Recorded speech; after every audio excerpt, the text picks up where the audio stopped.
tanghali na bayan, panahon na para kumilos. Tama na yung chat dyan. Kumilos na tayo.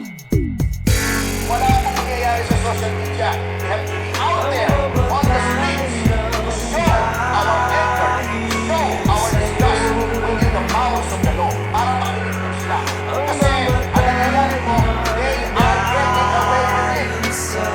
Pilipinas kong kinukutya, sino pa ba ang nagmumutya? Ikaw ay naiiwanan. Ano na ang kapalaran?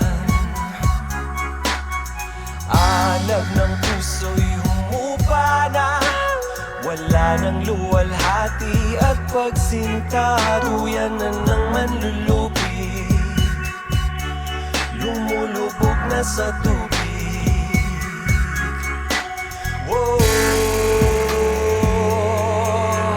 Ang mamatay ng dahil ang 500 million nawala, itataw kinura. Ano resulta? Dahil sa perlas ng silanganan, pinakinabangan na nila.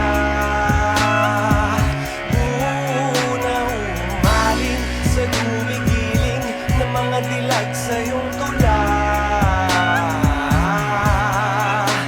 Ang giliw ay nagmamaliw, wala nang islap sa aming mata.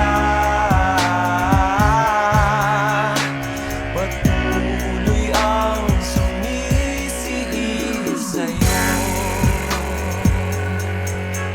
Ang mamatay ng dahil sa'yo. Ang mamatay ng dahil sa'yo. Sumunod na tayo, walo na nanalo. Malapili ko lang galawas na halata. Di nadaan sa mabangong salita. Aktibo daw pero bakit bumaha? Dito, pito, walo, daang milyong naging bato. Kami naman nalulunod sa kabilang dako, nakabara sa utak ang pangakong pinaka. Kailan pa may hindi magdidilim, tagumpay mo ang siyang magniningning. Kulay ng langit mo'y bughaw pa rin, saludo para sa magigiting. Bininda, ano na nga ba? Nakalakatenga ng ilang dekada. Bit-bit pabalik sa halik na babante. Ba't kahit naitik, abadumane. Lutik, tumangumit sa mga gabi. Pusi nga ang pera sa sanlibutan. Diyos ko, wag naman kilusan. Dapat natin itong matuldukan. Ang bibira napapalibutan ng mga kalaban.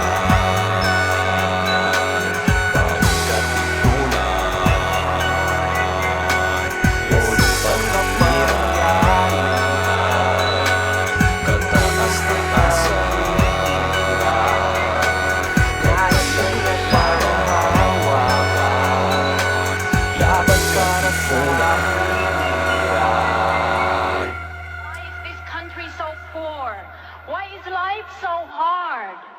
The reason is plain and simple. Because politics in this country is so corrupt.